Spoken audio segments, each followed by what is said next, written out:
informe de avance del trabajo de investigación,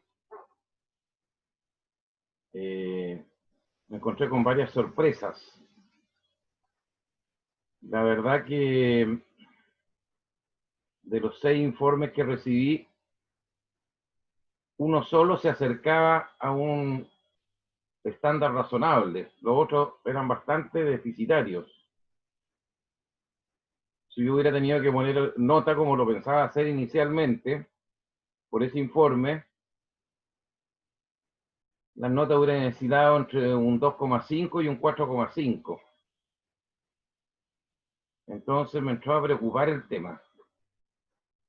Y por eso que quise primero,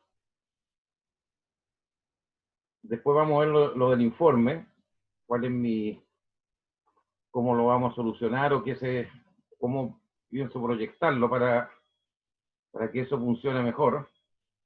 Pero quiero comentarles primero sobre el control que vamos a tener en 2 días más. Entonces he preparado aquí el mismo documento que les mandé.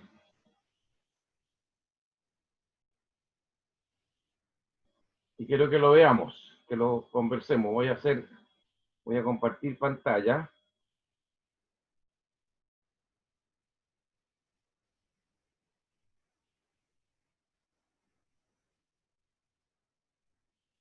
¿Están viendo ahí la pantalla, cierto? Sí, profesor. Sí. Ya. Entonces, primero, los contenidos que van a entrar en el control 1. Están ahí descritos, son desde que comenzó la clase, desde la primera clase hasta con la que terminamos la clase de gestión de calidad. Pero en términos concretos, los temas están ahí. Introducción a la dirección de proyectos, después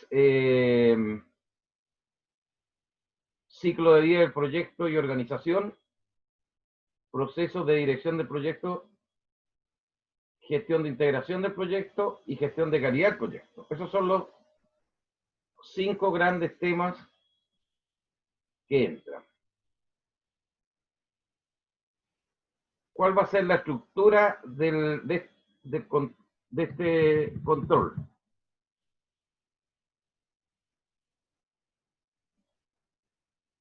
Este control va a tener 3 partes. La parte 1, que es un test con alternativas y con afirmaciones verdadero o falso. En particular van a ser 14 alternativas y 10 afirmaciones verdadero o falso. En el caso de las afirmaciones verdadero o falso, cuando fuera falso algo, yo voy a colocar una afirmación de algo y ustedes tienen que decirme si eso es verdadero o es falso. Si fuera falso, lo tienen que justificar. ¿Ok? Y las alternativas, bueno, tienen que elegir una de las alternativas que se van a presentar. Por lo tanto, esa primera parte que tiene 24 consultas, por decir así, o 24 elementos que tienen que responder, eso sería el día jueves, en la misma hora de clase. Comenzaríamos a las 11 y para terminar a las 12. Y van a tener 1 hora. Y todo esto, ¿cómo lo vamos a hacer? Yo voy a mandarle a su correo de la UFRO 10 minutos antes de las 11. Les voy a mandar esa primera parte. Y ustedes tienen que responderla como plazo máximo hasta las 12 y me la tienen que mandar a mi correo. Cuando son alternativas, la marcan con negrita la alternativa que creen que es la correcta. ¿Ok? En el caso de las afirmaciones de verdadero o falso. Para cada una de las afirmaciones, la colocan abajo si es verdadero, si es falso, y cuando fuera falso, colocan la razón por la que ustedes consideran que es falso. Ahora, una vez que termine ese proceso, que sería a las 12, tenemos que conectarnos nuevamente a las 12:10 aproximadamente, porque quiero que leamos la parte 2 y la parte 3. La parte 2 y la parte 3 son aplicaciones prácticas a casos hipotéticos. Entonces, yo quiero leer el enunciado y una vez que lo hayamos leído, que ustedes me hagan las consultas pertinentes. Respondo las consultas si es que hubieran, y en ese momento yo les mando nuevamente a sus correos la parte 2 y 3 para que la respondan, y tienen plazo hasta las 22 horas de ese mismo día jueves para mandármelo de vuelta a mi correo con la respuesta.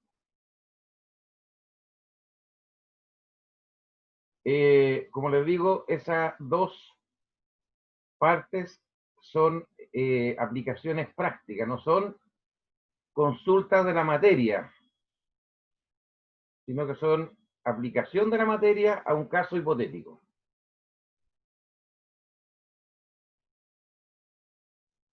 Los tiempos, bueno, están ahí definidos. La parte 1, que sería la parte del test de alternativa y de las afirmaciones con verdadero o falso, dura 1 hora, 11 a 12 el día jueves.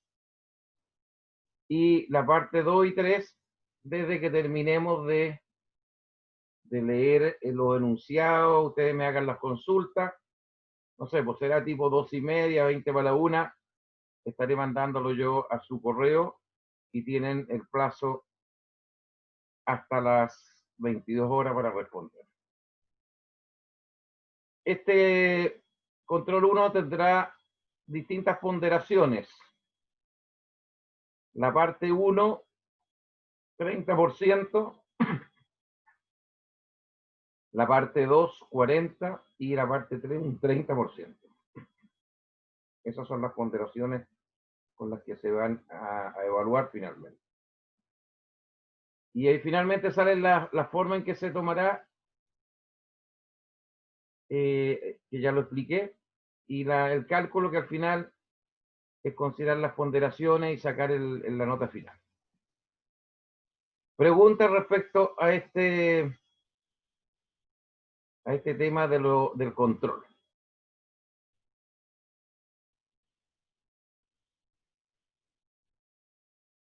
¿Hay alguien que tenga alguna consulta o que no le quede claro Profe, algo? ¿Sí? profe, habla Francisco. ¿Ya? En relación al plazo, ¿usted podría extenderlo hasta las 23:59? Es que lo digo porque algunos tenemos clases en las tardes, entonces se los va a complicar poder estar haciendo desarrollando en este caso el control ¿Y qué clases y tienes viendo las tú, por clases. ejemplo? Entonces, automatización, procesos de automatización tengo la tarde. ¿Y desde qué hora hasta qué hora tienes clases?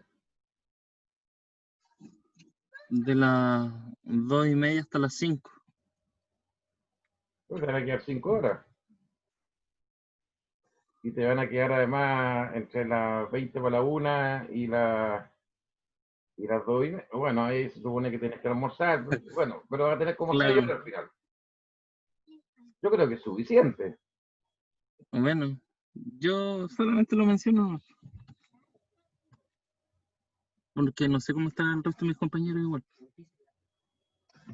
No sé si tendrán clase en la tarde después o no.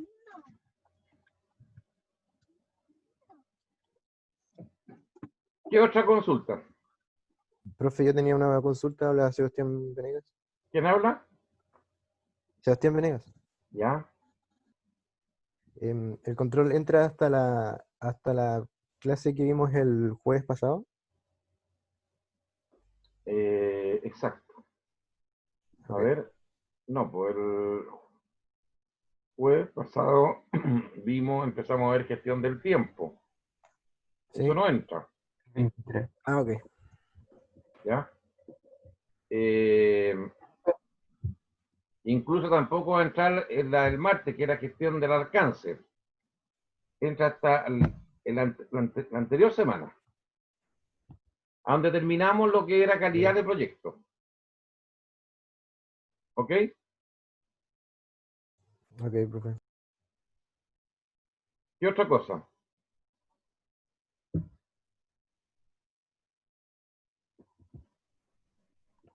Profe, ¿Sí? hola, ¿cómo está? ¿Con Más que quién? nada habla con Antonio. ¿Ya?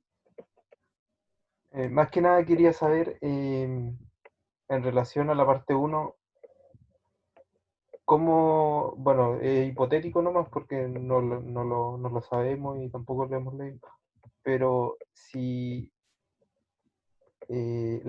por ejemplo, las afirmaciones de verdadero y falso van a contener, o sea, hay que responderlas asociado a un porcentaje de verdad o falsedad, porque a veces es como una parte verdadera y la otra no es verdadera, entonces, ¿cómo abordarla en ese sentido? Normalmente debería ser 100% verdadero o 100% falso.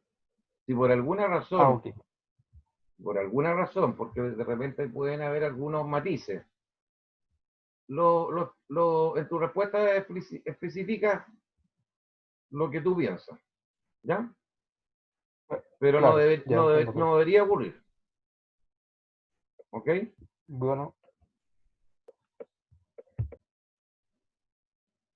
Bueno, entendemos que estos son los horarios que yo he puesto. Si la persona no lo entrega a la hora, ya sea porque se atrasó o ya sea por lo que sea, va a tener un castigo, una multa, por decirlo así, ¿ya? Las condiciones son las que le acabo de mencionar. Así que lo que espero es que ustedes cumplan con los tiempos. Como les digo, necesitamos que sea de 11 a 12, que comiencen a las 11. Por eso que yo voy a mandar un poquito antes el correo, y terminen a las 12, para que una vez que terminen nos conectemos nuevamente. Yo no me voy a conectar durante las 11 y las 12, ¿ya? Solamente le voy a dar las instrucciones, le voy a mandar el correo, y después de las 12, tipo 12:05, 12:10, necesito que nos conectemos nuevamente para yo leerles los enunciados de la parte 2 y esperar cualquier consulta o comentario que me hagan respecto a esos dos partes de la prueba. Terminado de hacer eso, les mando sus correos, esas partes, para que ya comiencen a trabajar y lo puedan entregar en la noche. ¿Ok? Ya. Salgo de esto. Voy a entrar a conversar sobre el tema del informe del el informe de investigación. Pero antes de comenzar, quiero entonces decir lo siguiente. Me llamó mucho la atención que el nivel de los informes no fuera el más adecuado, habiendo tenido todo el tiempo que tuvieron. No sé si se relajaron, no sé si no entendieron el informe, pero nuevamente empiezo a apelar a lo siguiente. De los 6 grupos, solamente 2 se contactaron conmigo a través del correo para hacerme consulta. Yo todas las consultas las contesto, y las contesto dentro de un plazo prudente. Por lo tanto, si alguien no pregunta, yo subentiendo que ese grupo tiene todo claro. Lamentablemente, los resultados, después de haber Yo no los he revisado así con detalle, pero los vi en líneas generales y me di cuenta que los informes eran muy deficitarios. En algunos casos, algunos grupos entendieron que entraban ciertos contenidos, en otros grupos en que entraban otros contenidos, o sea, ni siquiera era uniforme el tipo de contenido que se había solicitado. Por otra parte, mucho copy-paste, poco aporte personal. Se entiende que un informe de investigación tiene que estar solventado o fundamentado por algunos aspectos teóricos que uno los puede sacar, pero cuando uno ve que, por ejemplo, en el texto se nota que es una imagen o que es un copy-paste de alguna página, en que lo único que se hizo fue copiar sin hacer ningún análisis, entonces, ¿dónde está el aporte que está haciendo el grupo, el análisis? No existe eso, o existía en un grupo existió se acercó a eso, el resto muy lejos. Entonces, a mí me interesa más que la nota, me interesa que aprendan, pero que también asuman sus deberes, porque esto tienen que ser de ustedes. Yo les pongo las reglas del juego, pero ustedes tienen que tratar de hacerlo lo mejor posible. Y más con el tiempo que tuvieron, que fueron prácticamente 2 meses para poder hacerlo.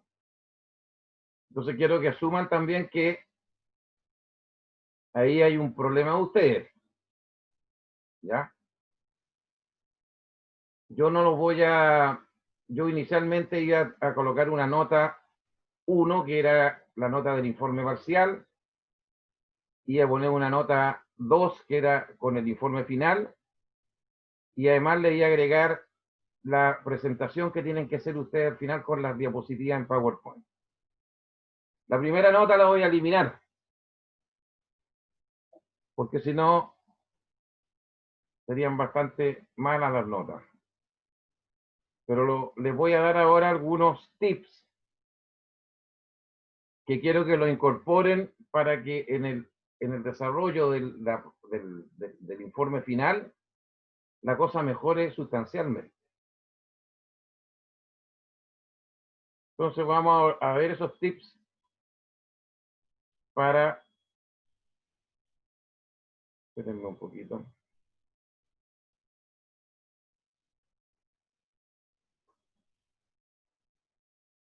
Ya. Ah, no. Sí, esto. Bien. Se ve en la pantalla, ¿cierto?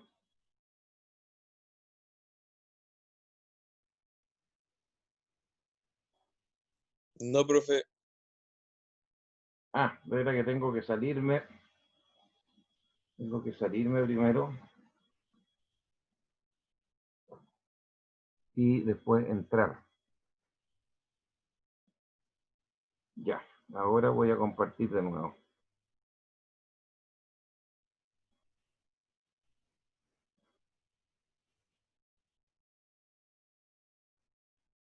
Ahí sí.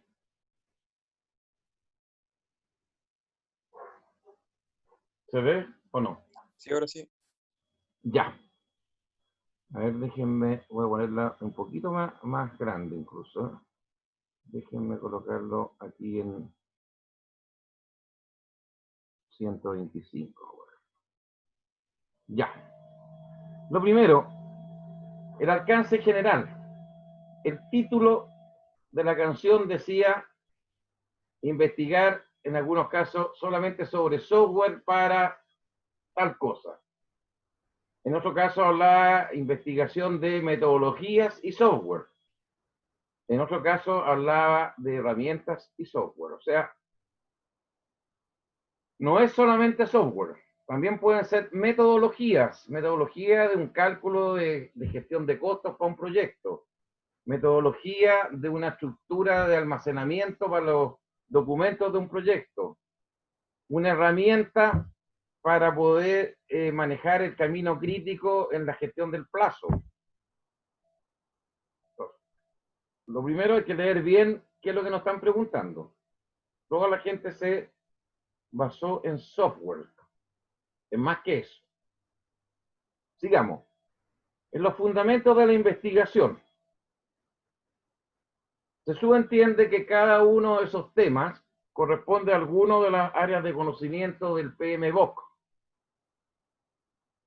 Y cada uno de los temas tiene ciertos procesos. Hay procesos de planificación, hay entradas, hay salidas, hay elementos resultantes de cada uno de los procesos, pero uno tendría que preguntarse por qué se requiere un software, por qué se podría requerir una metodología de un determinado tipo, y lo que obviamente habría que preguntarse, bueno, ¿esto es válido para todo tipo de proyectos? Si yo estoy haciendo un proyecto, el proyecto de mi tesis, que es una sola persona, que es el que está haciendo la tesis, ¿tiene sentido aplicar un software? Obviamente que no.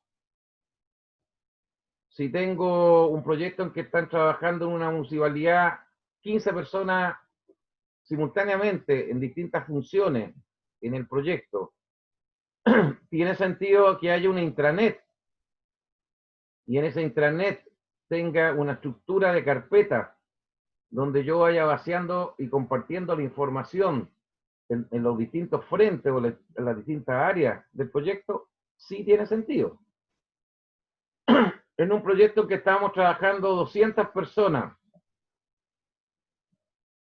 y se está manejando un volumen grande de información, ¿tendrá sentido trabajar solamente con planilla Excel y con una intranet con carpetas, o tengo que tener ya una estructura un poco más armada que me automatice los procesos y que de alguna manera me facilite el análisis, me facilite la transmisión de información entre los componentes del equipo, la toma de decisiones, etcétera? Entonces, cuando estamos hablando de fundamentos de la investigación, ok, lo que dice el PMBOK, que es absolutamente genérico, son teóricos, ahí hay directrices. Pero pongámonos ahora en el caso de los proyectos típicos que se producen en Chile. Hay de proyectos unipersonales, proyectos un poquito más grandes, a lo mejor con 3 o 4 personas participando, proyectos un poco ya medianos, en que están trabajando a lo mejor 15, 30 personas, y proyectos muy grandes que son sobre 50 personas. Y cada uno de esos proyectos requiere necesidades distintas. No son las mismas necesidades. Por lo tanto, cuando estamos hablando de los fundamentos de investigación, tenemos que referirnos al universo completo. Luego viene el diagnóstico de los asistentes. Cuando uno diagnostica algo, tiene que aplicar alguna metodología para entender qué está pasando.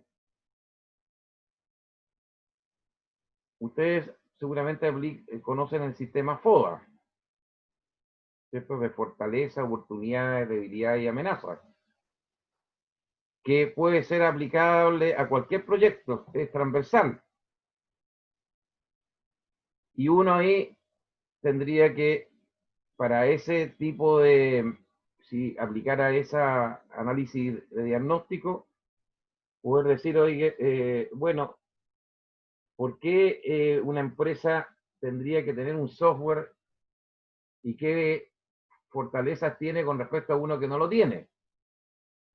O qué amenazas tiene una empresa que está metida en los proyectos del rubro forestal y que está compitiendo con muchos más competidores, tiene una gran competencia. ¿Qué amenaza tendría si es que no aplica una determinada metodología de trabajo? Luego, el diagnóstico también podría tener variantes. Es distinta la situación para pequeños proyectos, para medianos proyectos y para grandes proyectos. Y también uno podría hablarlo por rubro.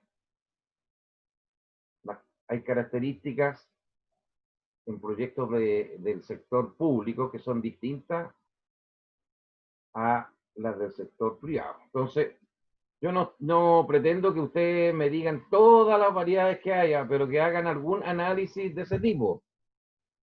Y cuando no esté la información en Internet, chuta, que hagan el esfuerzo por contactarse con alguien de la municipalidad, del CERPLAC, que es el área de planificación de la municipalidad, o con alguna empresa donde puedan, en último término, comentarle, miren, tengo este trabajo y me gustaría conocer algunas características. Es que no aparece en Internet. Yo creo que en Internet, si uno investiga bien, aparece casi todo. Pero a veces conviene también contrastar esa información con cosas más prácticas. Y ahí uno puede contactarse con alguna compañía o con alguna empresa o con algún sector donde uno quiere averiguar.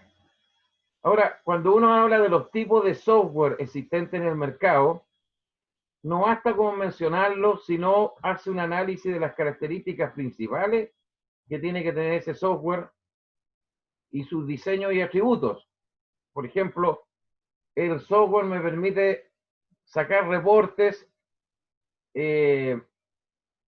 sectorizados o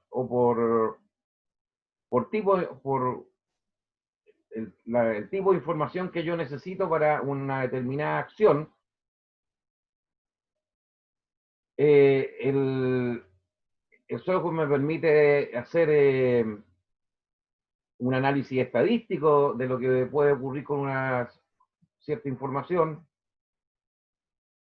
El software me permite identificar distintas alternativas. ¿Profe? ¿Sí? Espérate, Una entonces déjame consulta, terminar aquí. ok. Y por otro lado, este software requiere ciertos requerimientos de hardware. Hay software, ¿cierto?, que son standalone, que son estos en que uno compra una licencia y cada persona paga por la licencia y trabaja en forma individual. Hay otros que están en la nube hoy en día, están en internet, y uno paga por cada persona un fee, un porcentaje, o lo arriendan, le arriendan el sistema y uno paga un porcentaje. Se requieren cierto tipo de servidores, se requiere cierta seguridad en la información, porque la información de una empresa tiene que ser segura para que nadie la hackee, ni nadie copie, etcétera. Entonces, hay características de los costos que tiene el software, quiénes son los representantes, porque no basta con tener el software, sino hay detrás un soporte técnico, en qué consiste la implementación que da el representante para que ese software funcione bien. Eso no lo tienen que perdón, averiguar con los representantes reales. Alguien tiene que tomar un teléfono, llamar a Oracle, llamar a Sonda, hay tantas empresas, y preguntar, ¿tu software en qué consiste. Y bueno, por eso que se habla de un trabajo de investigación. Ya que hoy en día no pueden ir físicamente, sí, pero sí lo pueden hacer por internet, sí lo pueden hacer haciendo llamadas telefónicas o buscando la información pertinente. ¿Quién me iba a hacer una consulta? Yo, profe, ¿Quién es? yo le quería hacer una pregunta si esto que ¿Cuál está es tu mostrando nombre? aquí Perdón. lo ¿Cuál había es tu enviado nombre? por correo o está Sebastián Venegas, perdón. No, no lo he mandado por correo porque yo entendía que si ustedes no hacían las consultas es porque entendían lo que había que hacer. No tienen por qué, no se les tiene por qué dar todo absolutamente digerido. Yo Sí, siempre pero lo profe, es que dije, si usted nos está pidiendo un trabajo de investigación en donde tenemos que ser, eh, o sea, nos está pidiendo un cierto estándar, nosotros también tenemos que pedirle un cierto estándar igual, pues, o sea, es que nos tiene que dar esto, no, lo que pero esto nos está mostrando nos tiene que dar esto. escucha bien Sí, lo que yo dije. Siempre lo dije que estaba mi correo abierto para hacer cualquier consulta sobre el trabajo. Nadie le hizo la consulta salvo dos personas de dos grupos. ¿Ya? Entonces, cuando tú como profesor no tienes consultas, uno supone que está entendiendo la gente lo que hay que hacer. Nadie me mandó, mire profesor, estos son los puntos que voy a considerar en el informe. ¿Le parece? Nada. Incluso algunas personas me preguntaron, mire, no encuentro un software de tal cosa, ¿usted me puede decir dónde? Y yo le di los nombres hasta los software. Entonces, por eso que para el caso del control preferí detallar y hacerle el comentario y les mandé ese documento con lo que, como iba a ser el control. Pero en estricto rigor, nadie hizo las consultas pertinentes, por lo tanto yo no tenía por qué dudar de que ustedes tenían una visión distinta. Por eso que ahora le estoy entregando esto, para que con esta pauta hagan lo que tengan que hacer y esto quede reflejado en el informe final. ¿Ok? ok, entonces esto lo va a subir o lo va a enviar por correo, profe. Sí, yo lo voy a, terminando la clase, lo voy a publicar en el campus virtual. ¿Ok? Ya, ok. Después, cuando se habla de beneficios y dificultades para las empresas, hay que especificar más claramente beneficio en cuanto a qué. Por ejemplo, en cuanto a productividad personal,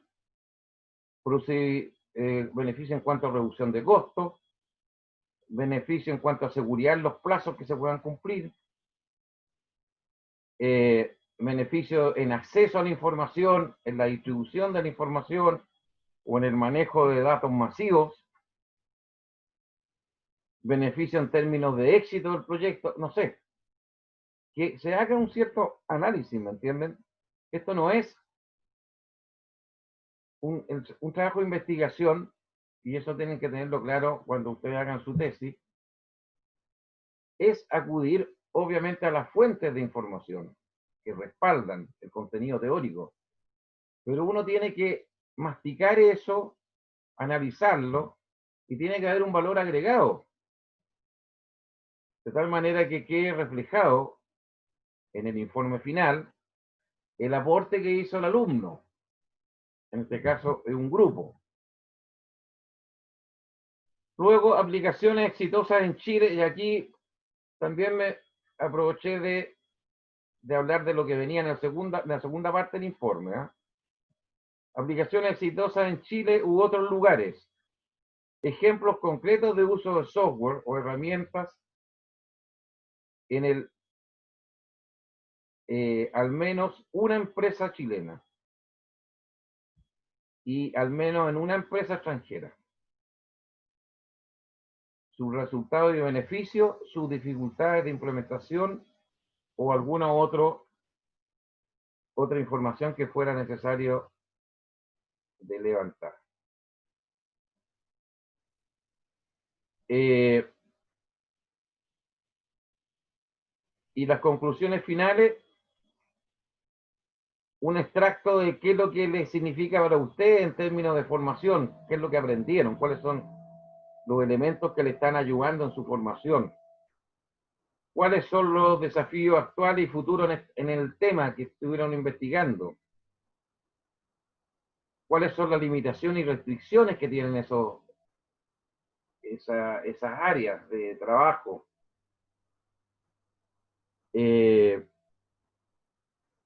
Es posible el uso de inteligencia artificial, por eso que le puse el uso de IA, inteligencia artificial e ingeniería de datos.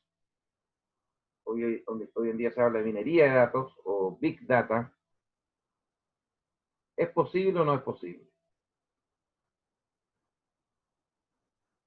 Entonces, ustedes hicieron la derivada 1 y yo le estoy pidiendo que hagan la derivada 2.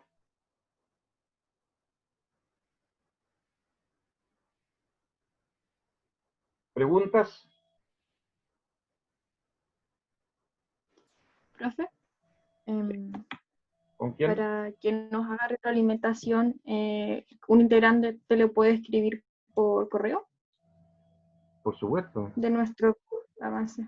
Ya.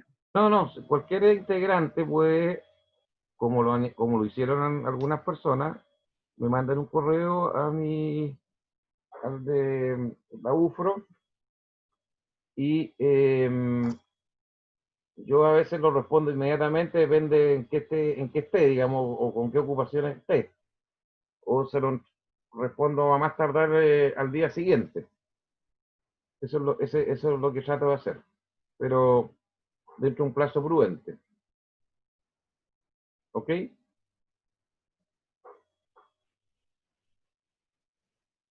¿Qué otra Ya, consulta? profe, gracias.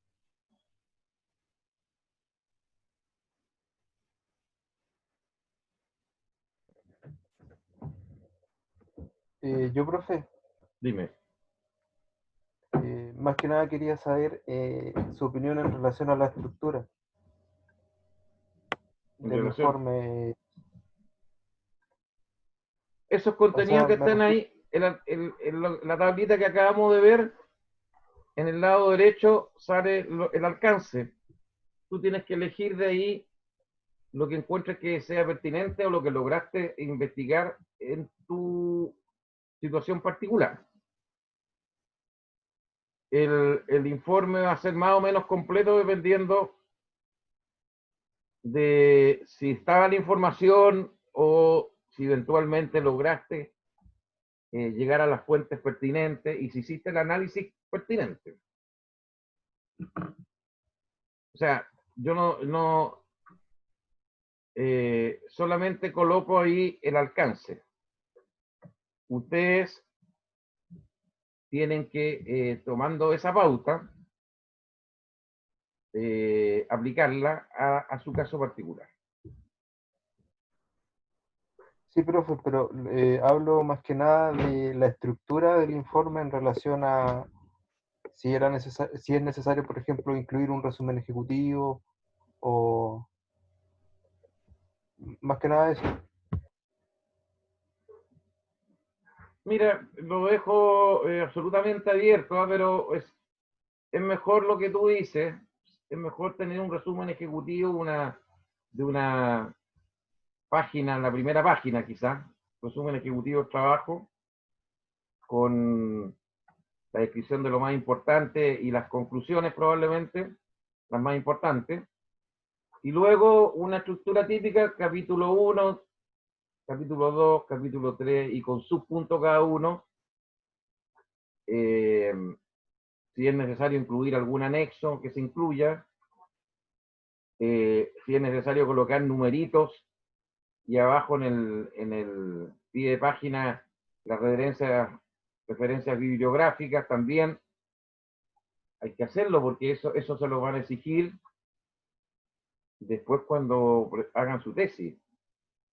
Ya hay toda una norma, ya no me acuerdo en este momento el nombre de la norma, para poder referenciar a las fuentes bibliográficas que ustedes están aplicando cuando hacen un informe.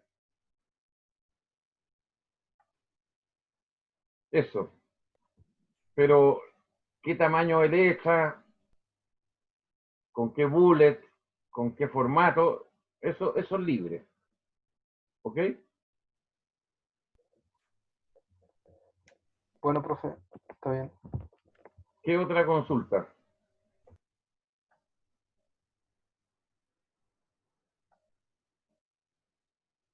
¿Estamos claros entonces?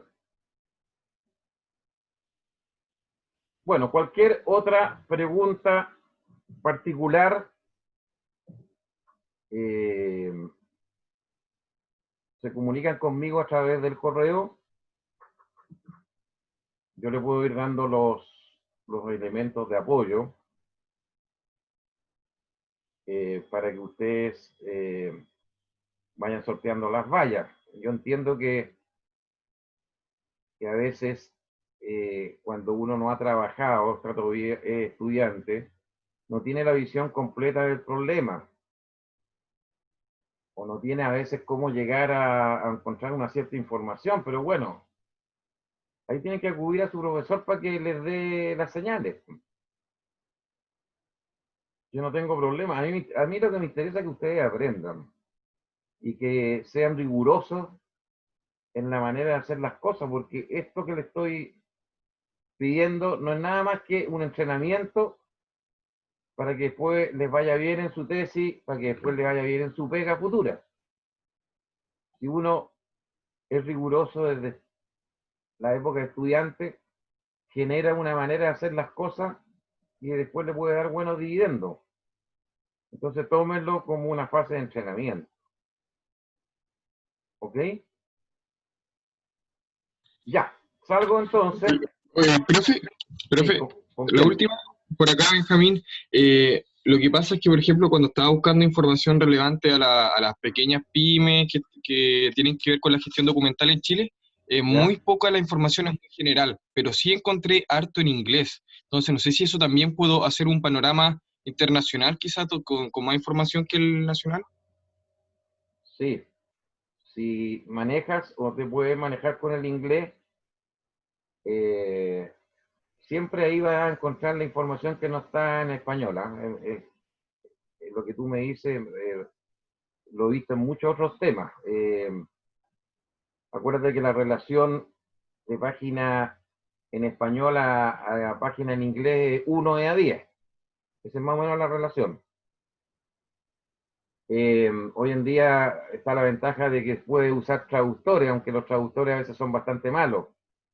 Pero si tú combinas, sobre todo cuando son cosas muy técnicas, un traductor y si tú sabes inglés en un cierto nivel, puedes sacar la información.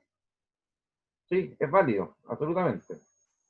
Ahora, Ya, profe. de repente, chuta, si no tiene cómo saber las empresas pequeñas, hay que llegar a personas clave o concretas de una empresa. Entonces yo te puedo dar, por ejemplo, si alguien me preguntara, me gustaría conversar con una empresa, alguien de una maestranza. Y si yo tengo el contacto, no sé si lo tengo, pero tengo hartos contactos en distintos lados, pero si yo puedo darle el contacto de alguien que le reciba su llamado para hacerle alguna consulta, yo le mando un correo a esa persona y le digo, te va a llamar un alumno que tengo y que le estoy solicitando tal cosa para que por favor le dé información. ¿Me entiendes? Sí, profe. Ahora, Perfecto. en empresas pequeñas, como característica general, lo que se usa son las herramientas típicas de Windows, que son planillas Excel y las herramientas Word, PowerPoint y alguna base de datos básica. Y se usa la intranet cuando son más de una persona. Eso es como lo típico que hay en cualquier empresa pequeña. Probablemente podría haber una aplicación de algún software para algún área en particular, que alguien lo bajó de internet, que son algunos software gratuitos, digamos. Pero más o menos eso es lo que hay en una empresa, o sea, en un proyecto pequeño o mediano. En proyectos grandes ya la cosa cambia. Y ahí es válido lo que tú dices de investigar, si no hay mucho en página en español, investigar en inglés. ¿Alguna otra duda?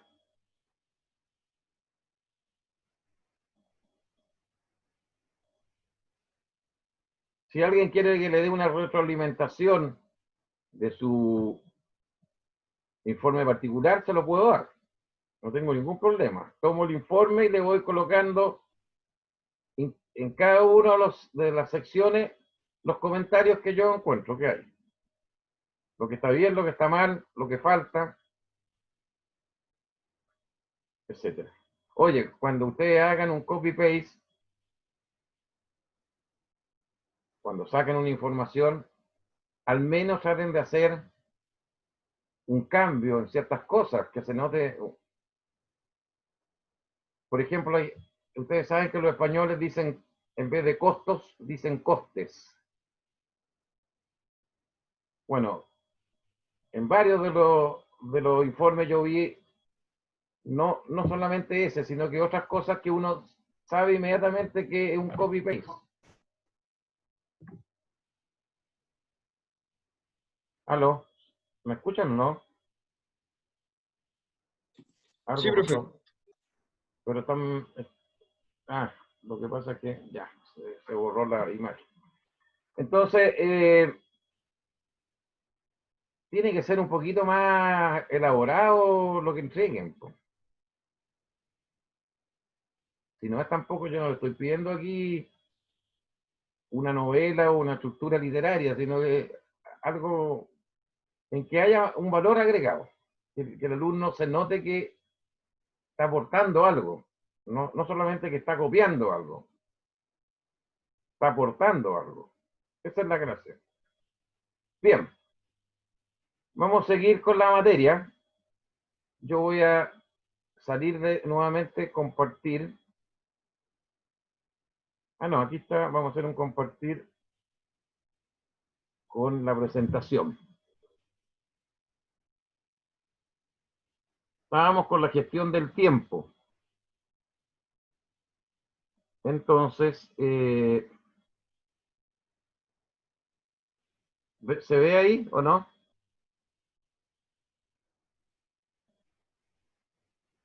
Sí. Ya. Entonces, estábamos viendo que para armar un cronograma, lo primero que había que hacer era definir las actividades del proyecto. Y estas actividades después había que definir la secuencia en que se realizaban. Y luego, para cada actividad, definir los recursos empleados.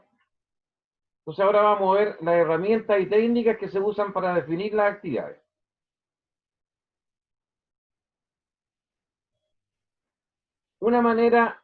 Una forma típica de hacer esto es a través de lo que se llama la descomposición. Tomamos un paquete de trabajo de un tipo de entregables que yo tengo que mandarle o enviarle a mi cliente, y lo divido en componentes más pequeños. Por lo tanto, al hacer esa división también estoy reduciendo la complejidad de algo más elaborado a algo con menos elaboración y con mejor control. Es como si yo, un entregable de mi proyecto sería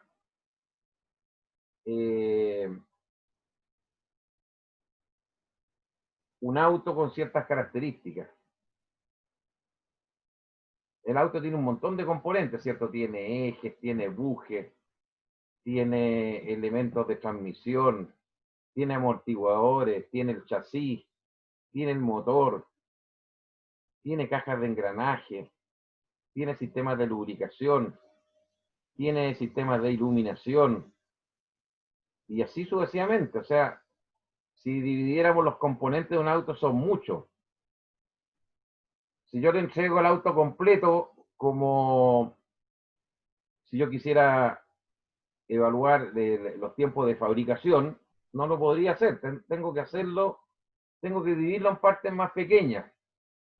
Ya, y para construir un engranaje, la caja de cambio, el engranaje es de tal medida, se hace con tal acero, lo hago en una fresa y me demoro tanto tiempo.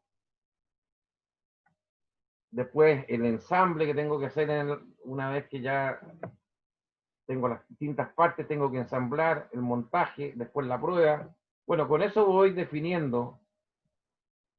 Ese es el concepto que hay que usar para... ahora, hay cosas que son muy simples, ¿cierto? Por ejemplo, un entregable podría ser un informe técnico. Un informe técnico de la visita, por ejemplo, en terreno de una planta. A lo mejor en ese caso es más difícil porque no es tan complejo. Podría dividirlo a lo mejor por capítulo del informe. Y con eso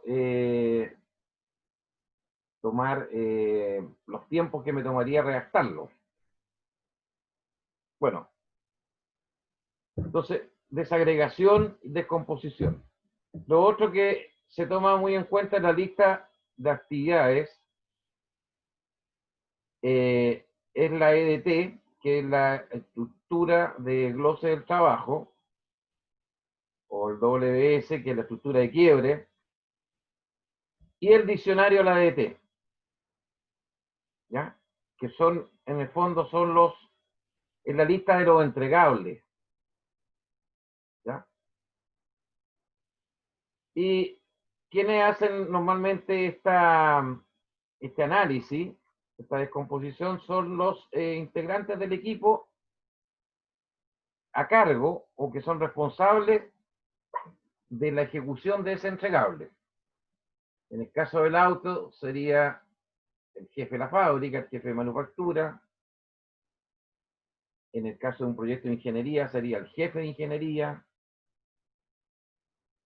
En el caso de la automatización de una planta industrial, probablemente sería la gente de operaciones con la gente de ingeniería. O sea, va a depender, pero estamos hablando que van a haber ciertas personas que se tienen que hacer cargo de esto. Lo que están más ligadas a la ejecución de los entregables. También se usan plantillas, que son listas estándar que ha construido la planta como producto de que el trabajo lo ha hecho muchas veces, ¿cierto? Cuando uno replica un trabajo varias veces, empieza a generar un estándar, ya sabe las actividades que tiene que realizar, sabe los tiempos que tiene que emplear, sabe los recursos que tiene que emplear, y eso lo usa como una lista de apoyo. Esta plantilla puede tener varias informaciones sobre los atributos que influyen sobre las actividades. Por ejemplo, las habilidades de los recursos. Más que nada, aquí estamos hablando de las habilidades de las personas. No es lo mismo el tiempo que le va a tomar en desarrollar un trabajo a una persona novata que recién está saliendo a lo mejor de un instituto o de alguna universidad que no tiene experiencia, versus alguien que tiene 5 o más años de experiencia y que lo ha hecho muchas veces. Los tiempos asociados son distintos, ¿cierto? Hay una correlación entre experiencia y tiempo de ejecución de cada actividad. Por otra parte, hay que definir o cuantificar las horas, los tiempos, las horas hombre, que también pueden ser horas máquinas, dependiendo de si es necesario usar una máquina para, por ejemplo, compactar un terreno, ¿cierto? O si es necesario usar una máquina para hacer un montaje, hay que usar una grúa pluma. Esa plantilla también puede tener identificación de riesgos para la actividad. Porque si es una actividad muy riesgosa, los tiempos asociados van a ser probablemente más reducidos, porque frente a una actividad riesgosa hay que hacer las cosas con más lentitud, como asegurando que cada paso que estoy dando es el correcto. Entonces, eso también influye en los tiempos. Y debería considerar esa lista los entregables que se esperan, ya sean obras, máquinas, informes. Va a depender del proyecto, ¿cierto? Y con alguna información descriptiva de las características de ese entregable.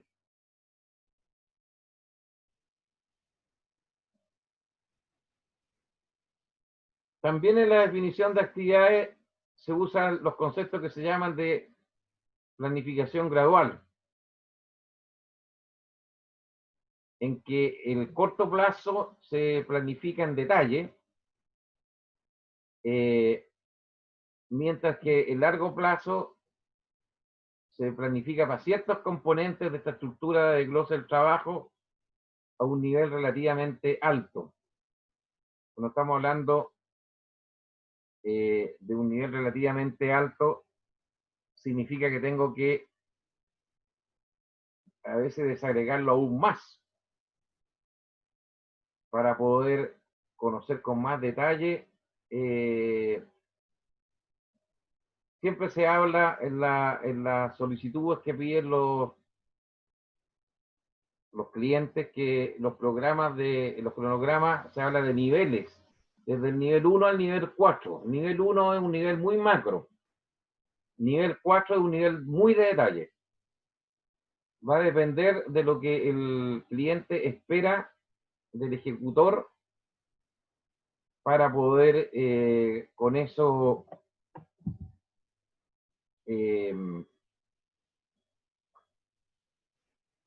generar los tiempos pertinentes. Otro elemento que influye es el juicio de expertos, ¿cierto? Normalmente los expertos pueden ser personal de la empresa que está haciendo el proyecto, o puede ser personal externo que tengo que contratar. Son personas con mucha experiencia, personas que ya han pasado por muchos proyectos y tienen ya a nivel de un desarrollo muy elaborado una definición muy exacta de qué es lo que hay que hacer, el cómo hay que hacerlo, con qué recursos y los tiempos asociados. Entonces, siempre tener la opinión de un experto de primer nivel puede ser tremendamente importante para lograr precisar mejor la información que uno necesita.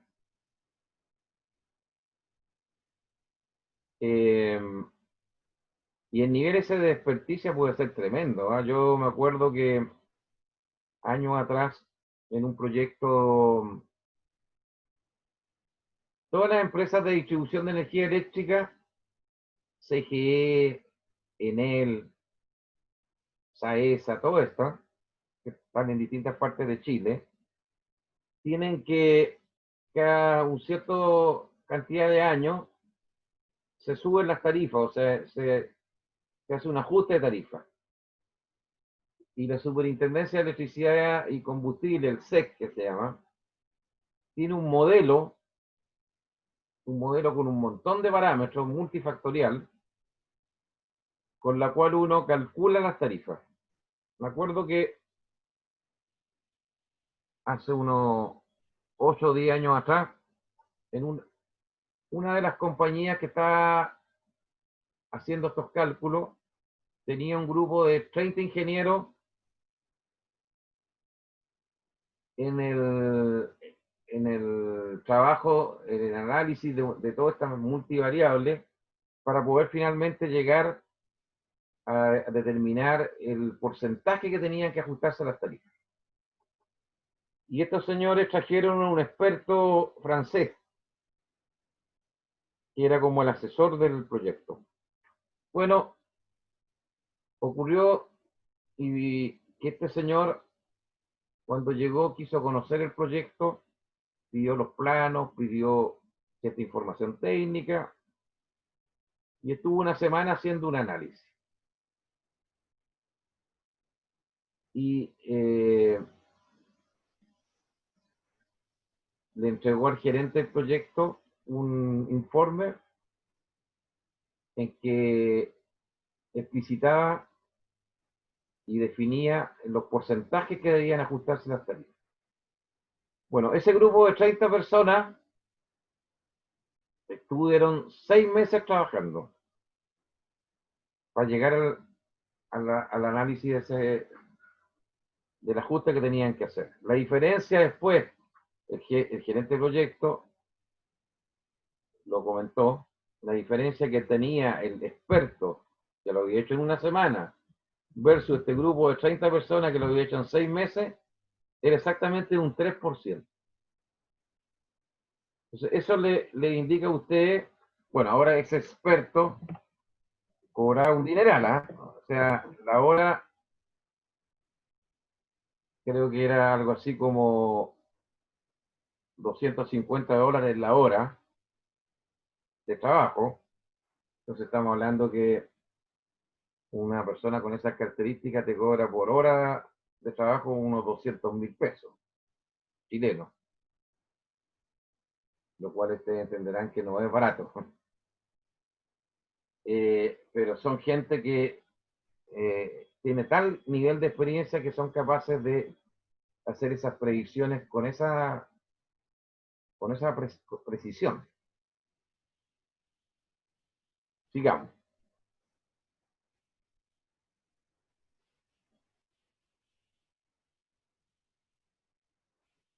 Bueno, ¿cuáles son las salidas que debieran generarse como parte de de las actividades que estamos definiendo para el proyecto? Lo primero, una lista completa con todas las actividades del cronograma. Ustedes vieron el otro día que yo les mostré el cronograma de un montaje de un sistema de bombeo para transportar agua de una planta desaladora hasta una mina, y habían 8 páginas tenía el programa de primavera, en que ahí estaban todas las actividades.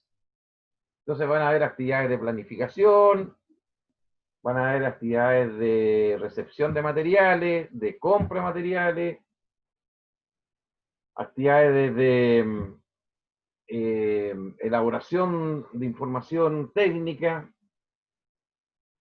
actividades de construcción o de manufactura, todo tiene que estar allí. Debería haber un identificador de cada actividad y de la descripción del alcance del trabajo para cada una de las actividades.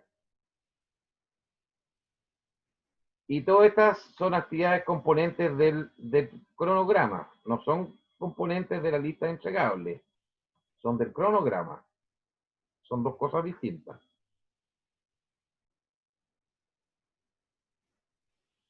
Entonces, cada actividad debería tener un identificador que es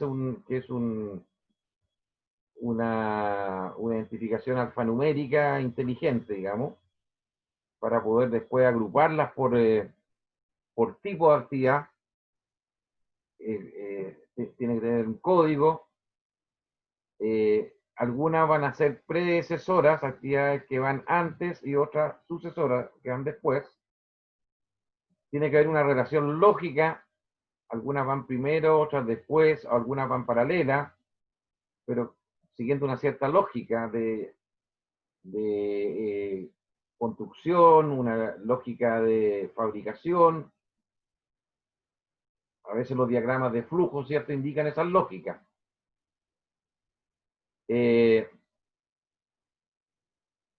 Algunos se pueden adelantar sin que afecte al resto de las actividades.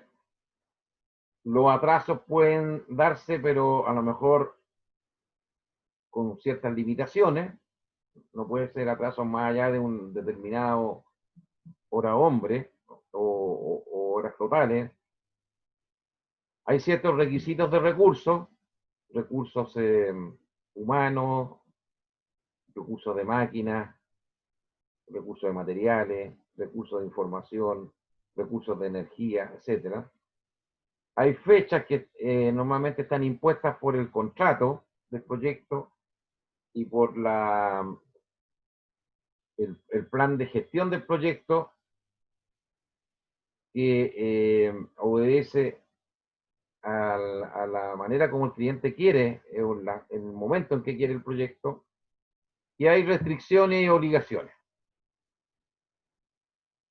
Estos atributos pueden también incluir quién es la persona responsable de cada actividad, en qué zona geográfica se realiza y qué tipo de actividad es. Si es una actividad de planificación, ingeniería, de construcción, etc. Y obviamente la cantidad de actividades va a variar de acuerdo a cada proyecto y a cada aplicación particular que sea válida para ese proyecto. Los hitos, que son fechas relevantes del proyecto, debieran también ser identificados dentro de la lista de actividades, porque eso marca para el cliente un elemento que hay que seguirlo y cumplirlo, y que le da una cierta confiabilidad al cliente de que se está alcanzando el avance requerido para el proyecto.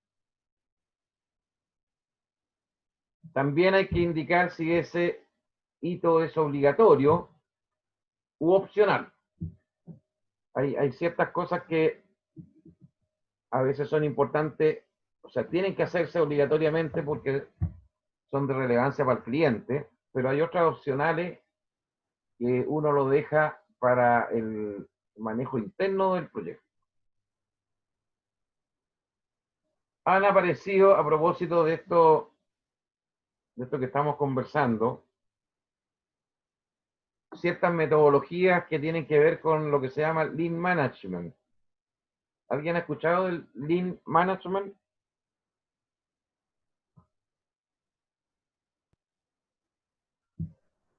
Profe, Sí, ¿sabes tú qué es lo que es el Lean Management?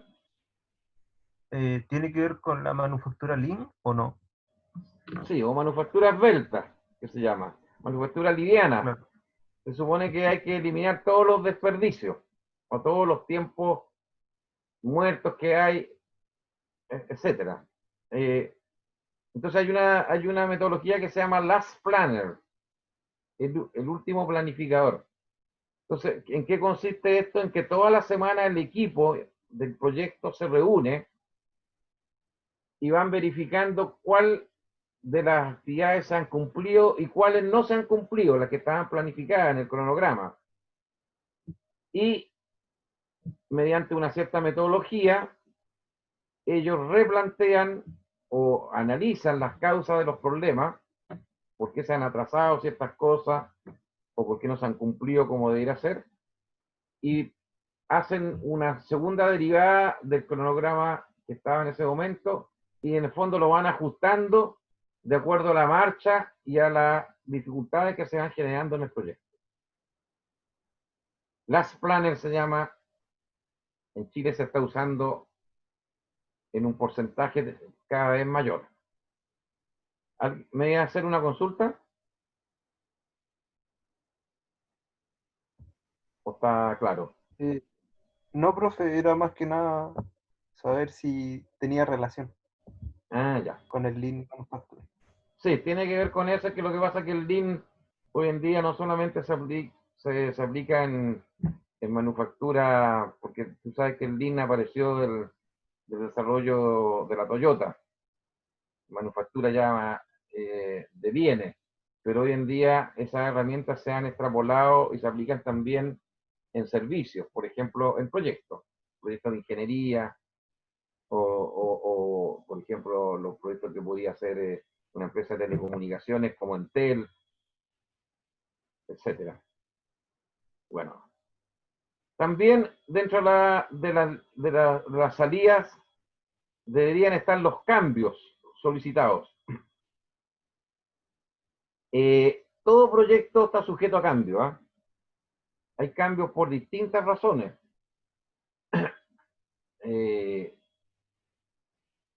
Ya sea porque a medida que avanza el proyecto, el cliente empieza a exigir algunas cosas adicionales en la medida que se va metiendo ciertas problemáticas.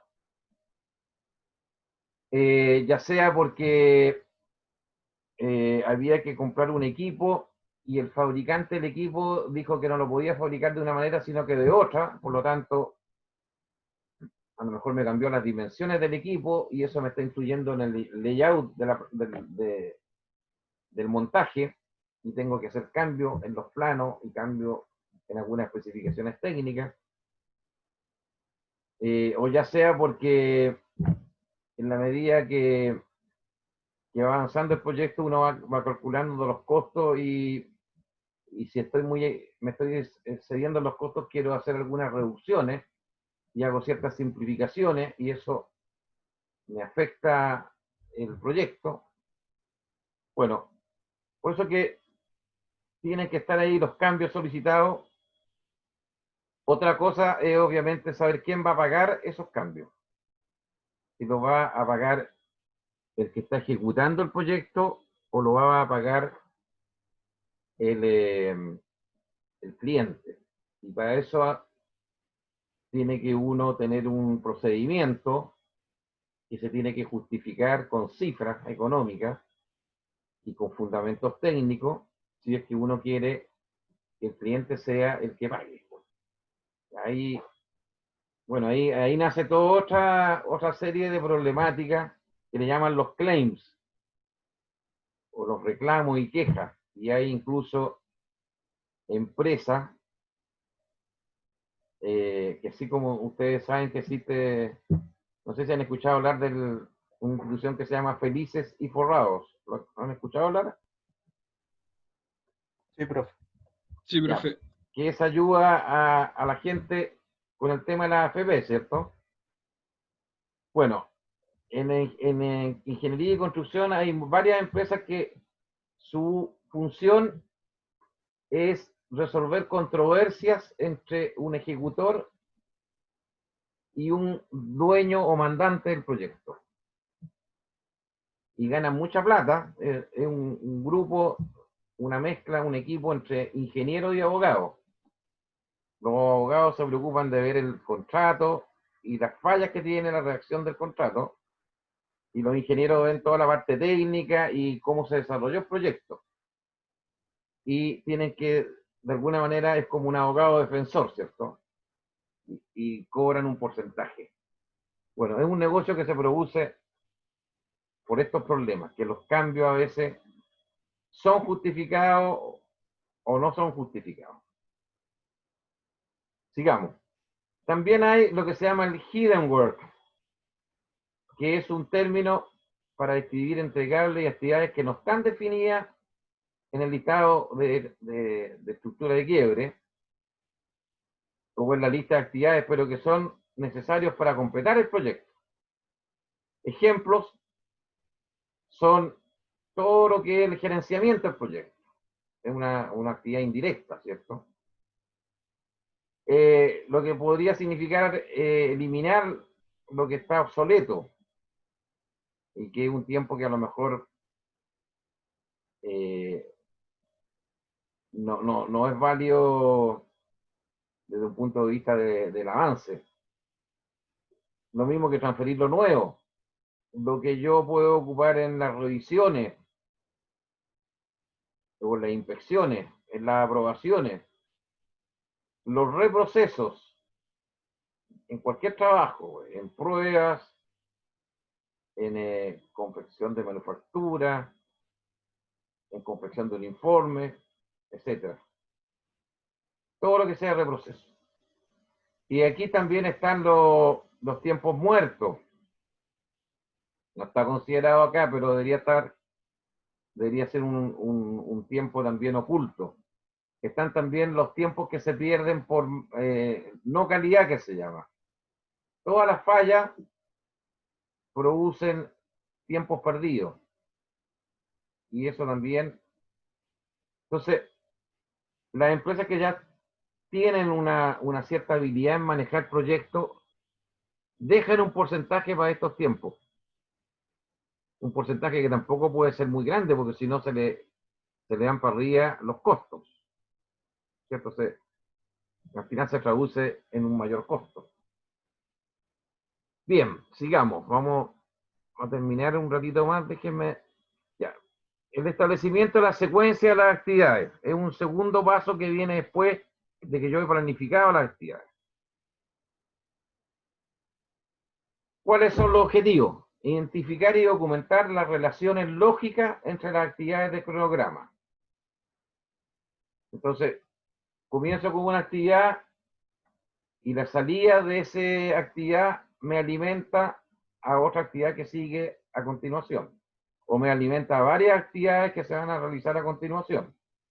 O comienzo con 2 o 3 actividades iniciales y esas van alimentando al resto. Eso va a ir dependiendo del tipo de trabajo.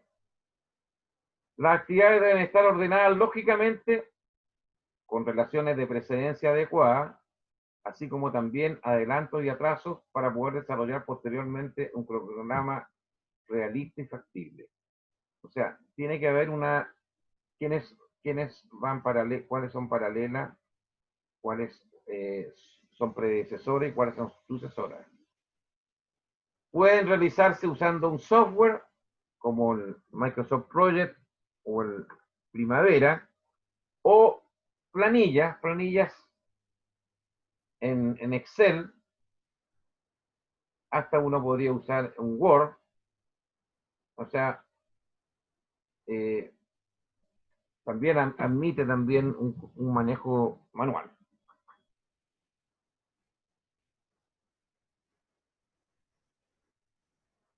Si ustedes se acuerdan, esto de la casa que hablamos, de construir una casa en el campo, y había una fase que era limpieza del terreno para hacer el radier.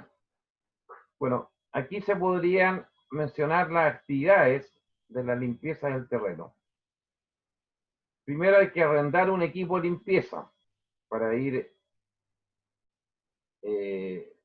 sacando las piedras, sacando los troncos, todo lo que está, el exceso de tierra,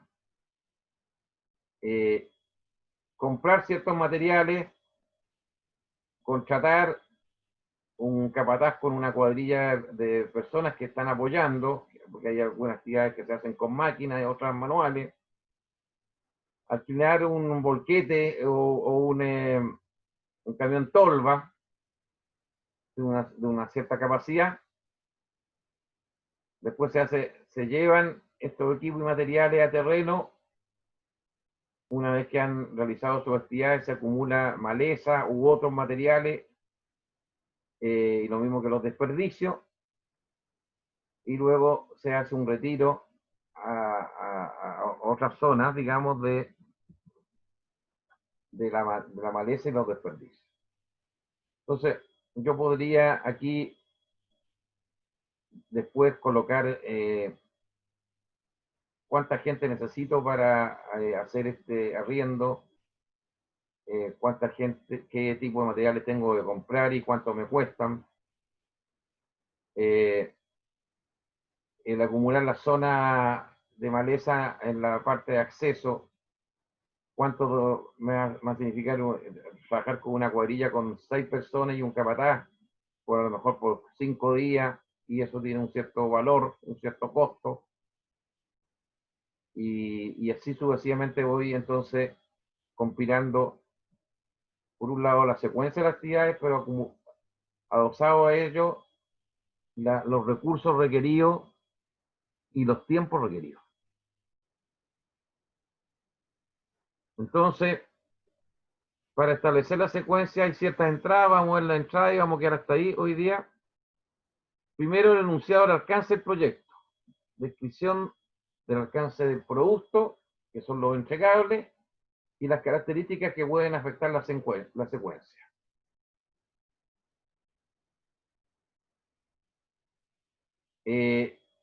La lista de actividades que vienen del proceso anterior,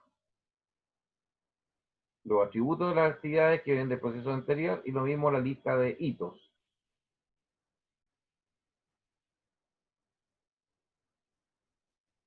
Solicitudes de cambio aprobadas. Todos los cambios documentados y aprobados, esto tiene que ser a través de un procedimiento y con ciertas planillas y con cierta información técnica para modificar alcance, políticas, planes de gestión, procedimientos, costo o cronograma. Esto es parte de la entrada para establecer la secuencia de actividades.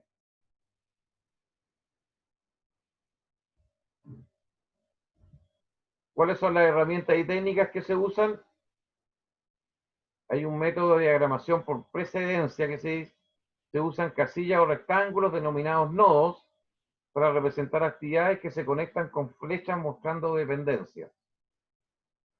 Entonces, ahí hay una forma, como la que estábamos mencionando recién, de diagramación por precedencia. Entonces comienza con una cierta actividad, se alimenta a la actividad A, la actividad A su vez alimenta a la B, a la C, a la F y a la I, y así vamos. Hay actividades que se pueden realizar paralelas, como la A, la H y la K. Otras son en forma secuencial. Si ustedes se fijan, aquí tengo un nodo y una red de nodos, en que ciertos nodos son más críticos que otros. Si me fallara este nodo A, es crítico porque ese impide que siga el B, impide que siga el C, impide que, o sea, impacta mucho en el proceso. Si esta es una máquina que a lo mejor tiene que entregar un cierto ítem para continuar con él o realizar una cierta actividad, este podría ser un punto crítico dentro del cronograma del proyecto o de esa actividad que se está realizando. Bueno, esas son cosas que uno tiene que... Ahora, hay que ver cuál de estas actividades se podrían adelantar porque acelera el proceso y cuáles no se pueden retrasar porque eso afectaría al proceso en su conjunto y podríamos tener problemas serios en el cumplimiento de los plazos. Entonces, en este método de diagramación también hay un método de diagramación de precedencia. Hay 4 tipos de flechas que se usan, que son predecesora o sucesora, y con estos atributos, de fin a comienzo, fin a fin, inicio a inicio o inicio a fin. Eso son en el fondo elementos gráficos que uno usa para poder establecer un conjunto de actividades y la secuencia en que se realizan.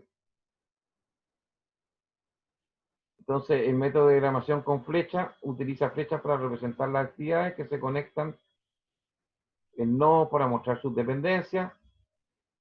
Es menos usado que el anterior y solo utiliza dependencias de fin a inicio y puede requerir el uso de actividades ficticias para definir correctamente las relaciones lógicas. Bueno, esto da para todo un mundo, ¿verdad? Lo que estoy aquí mencionando son cosas muy generales. También hay plantillas de red de cronograma, que son plantillas estandarizadas y que permiten acelerar la preparación de las redes. Esas las usan ya las empresas que tienen mucha experiencia en ejecutar una actividad repetitiva por mucho tiempo. Y trabajan con subredes o fragmentos de redes, que son las partes de este diagrama completo. Pueden haber en la dependencia algunas que son obligatorias, inherentes a la naturaleza del trabajo, o sea, por ejemplo, si yo estoy emitiendo un plano, es obligación de que el plano tiene que ser revisado, tiene que ser comentado y tiene que ser mejorado antes que yo se lo entregue al cliente para su aprobación final. Pueden ser discrecionales, puede que haya algunas prácticas mejores que permitan que la secuencia sea en un determinado orden, o pueden haber secuencias preferidas, ya sea también por características de cumplimiento de plazo, de calidad u otras, o por experiencia definitivamente. Y pueden haber dependencias externas, caso por ejemplo de manejo con proveedores que nos están alimentando con materiales o con algún servicio, o con cualquiera de los stakeholders que participan en el proyecto.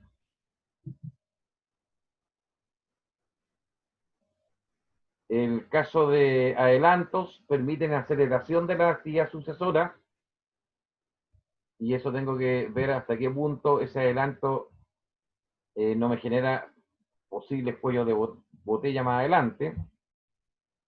Y los retrasos, tengo que analizar cuál es el retraso máximo que puedo tener sin que esto impacte de una manera importante el cumplimiento total de la actividad. Y después vienen las salidas, que las vamos a ver en la próxima clase, que ya sería, tengo entendido, voy a dejar la pantalla. Tengo entendido que ustedes tienen la próxima semana están con vacaciones, ¿sí o no?